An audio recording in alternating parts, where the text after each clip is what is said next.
पूज्य संतजन, सभी भक्तजन और यहां पर उपस्थित सभी उपस्थित बहनों और भाइयों, आज मेरा यह सौभाग्य है कि नाथ पंथ में दीक्षित महाराज भरतरी की इस पावन साधना स्थली अलवर के इस लाडपुर गांव में मुझे अपने नाथ संप्रदाय के प्रतिष्ठित संत, जिनका पूरा जीवन सनातन धर्म के लिए, लोक कल्याण के लिए समर्पित था, उनकी पावन स्मृति में समर्पित इस भंडारा कार्यक्रम में भाग लेने का सौभाग्य प्राप्त हो रहा है। मैं इस अवसर पर तिजारा से उपस्थित यहां पर सभी भक्तजनों का हृदय से भी अभिनंदन करता हूं कि मैं पिछली बार तिजारा आया था जब यहां चुनाव चल रहे थे, और उस समय आपने जो स्नेह और जो प्यार महंत योगी बालकनाथ जी को प्रदान किया, वे विजयी होकर के गए और आज उनका सानिध्य न केवल तिजारा को, अलवर को और हरियाणा को निरंतर प्राप्त हो रहा है। नाथ संप्रदाय भारत के सनातन धर्म का एक महत्वपूर्ण पंथ है।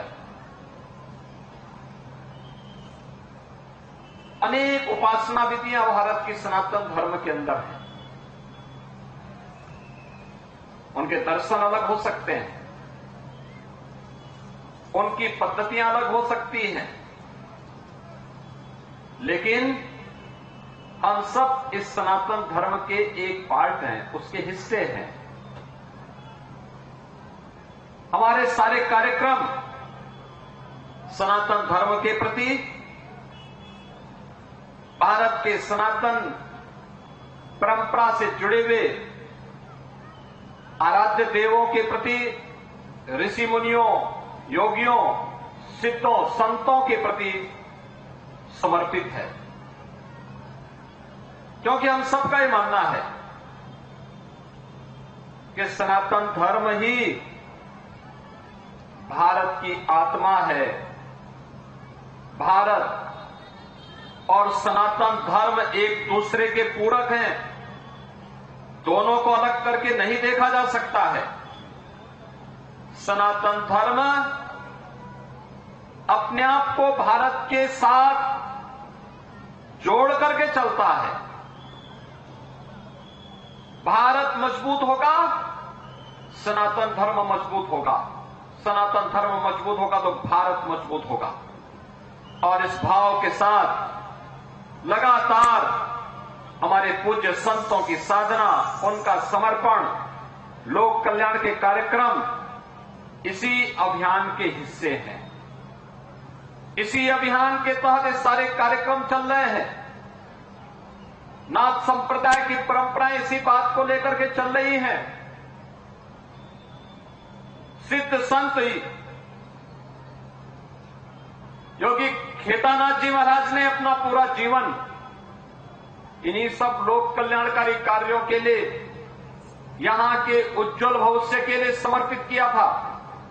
उनकी साधना इसी सनातन धर्म और उसके अनुयायियों के कल्याण के लिए समर्पित था, और उन्हीं के शिष्य पूज्य संत महंत सोमनाथ जी महाराज का भी पूरा जीवन इसी कल्याण के लिए समर्पित था।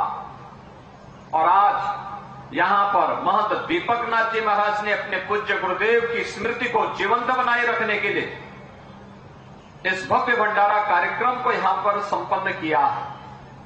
यही तो चमत्कार है। आपने देखा होगा, रात्रि में मूसलाधार बारिश हुई। लाडपुर और उसके आसपास को छोड़ दें तो उसके आसपास के क्षेत्रों में मूसलाधार बारिश पड़ रही है। जब मैं आगरा से चला था तो मौसम अत्यंत विपरीत हो रहा था, लेकिन जब मैं यहां पे आया तो यहां के मौसम को मैंने देखा तो मुझे आश्चर्य हुआ कि अगल बगल के क्षेत्रों में बारिश पड़ रही है, लेकिन इन संतों की, इन सिद्धों की कैसी कृपा है कि जहां पर उनके निमित्त कोई आयोजन हो रहा हो, उस पूरी धरती को वे इतना रखते हैं कि ये जो बारिश के कार्यक्रम होने हैं, ये प्रकृति के नियम का एक हिस्सा है। ये जो भी होगा, ये पूरे यज्ञ के संपन्न होने के बाद ही वह भी अपने कार्यों को आगे बढ़ाएगा। राजस्थान का अपना एक इतिहास है, और मैं बार बार जब राजस्थान आता हूं तो इस बात को कहता हूं कि राजस्थान देश की भक्ति और शक्ति के अद्भुत संगम की भूमि है। यहां भक्ति की भी एक अविरल धारा बही है, पूज्य संतों के माध्यम से, अन्य भक्तों के माध्यम से, और यहां पर शक्ति की एक धारा यहीं से प्रस्फुटित होकर के सनातन धर्म की रक्षा के लिए अपने आप को समर्पित की है। महाराज भर्तृहरि को भी अपनी साधना को, सिद्धि को एक चरम तक पहुंचाना था, तो उन्हें उज्जैन से निकलकर अगर उन्होंने किसी एक धरती को चुना था तो अलवर की अरावली के क्षेत्र को ही चुना था। और इसलिए आप सब सौभाग्यशाली हैं कि यहां के बारे में तो कहा जाता है कि भर्तृहरि जी महाराज तो किसी न किसी रूप में अलवर क्षेत्र में अपने भक्तों को दर्शन देते ही रहते हैं। निरंतर उनका सानिध्य यहां प्राप्त होता है, यहां के लोगों पर उनकी कृपा बनी रहती है। केदारनाथ जी महाराज का एक कर्म क्षेत्र था। पूज्य संत महंत चांदनाथ जी महाराज का एक कर्म क्षेत्र था। उन्होंने लगातार इस क्षेत्र में नाथ संप्रदाय की परंपरा और सनातन धर्म के मूल्य और आदर्शों के लिए निरंतर कार्य किया, लगातार लगे रहे। और आज वही कार्य तो महंत योगी बालकनाथ जी महाराज कर रहे हैं, और वही कार्य लाडपुर गांव में रह करके यहां के संतों भक्तों के सहयोग से श्री महंत दीपकनाथ जी महाराज इस कार्यक्रम को आगे बढ़ाने का कार्य कर रहे हैं। बहनों और भाइयों, आज जब हम यहां इस भंडारा कार्यक्रम में उपस्थित हुए हैं, हमें इस बात को देखना होगा कि हम लोग, यह देश, सब कुछ था हमारे पास, बल भी थी, बुद्धि भी थी, वैभव भी था, सब कुछ था, फिर भी हम गुलाम हो गए। क्यों? गुलामी का कारण क्या था? सैकड़ों वर्षों तक गुलामी का कारण क्या था? ही होगा। याद रखना, बीमारी अगर कहीं पे है तो बीमारी का उपचार भी होना चाहिए।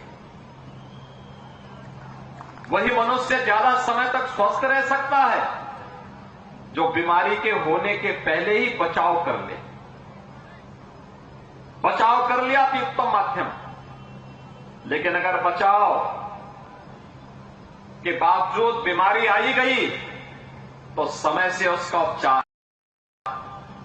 उपचार के लिए पहले हम सावधानी बरतते हैं, सतर्कता बरतते हैं, फिर हम लोग सामान्य दवा से उपचार कराते हैं, और जब वह कैंसर होने लगता है तो पहले रेडियोथेरेपी का सहारा लेते हैं, कीमोथेरेपी का सहारा लेते हैं, और नहीं तो उसकी सर्जरी भी करनी होती है।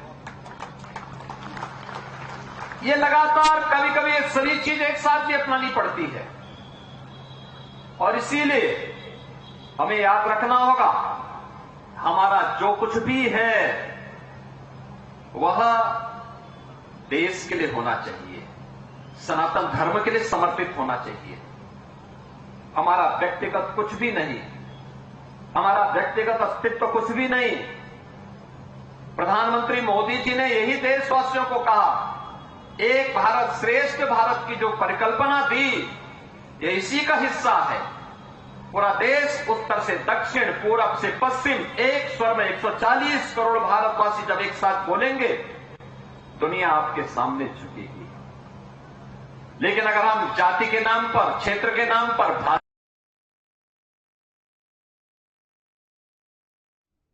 तो राजस्थान के अलवर में लाडपुर में मुख्यमंत्री योगी आदित्यनाथ का संबोधन लगातार जारी है। संत समागम में उनकी मौजूदगी मुख्य अतिथि के तौर पर इस कार्यक्रम में उन्होंने शिरकत यहां पर की है। तो साधु संतों को फिलहाल संबोधित कर रहे हैं मुख्यमंत्री योगी आदित्यनाथ। तो सनातन धर्म को आगे ले जाने के लिए हमें प्रयासरत रहना है।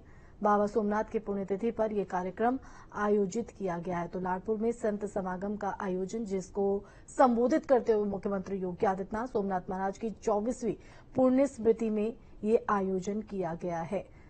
तो यहाँ पर तमाम लोग भी मौजूद हैं, तमाम संत समाज के लोग भी यहाँ पर मौजूद।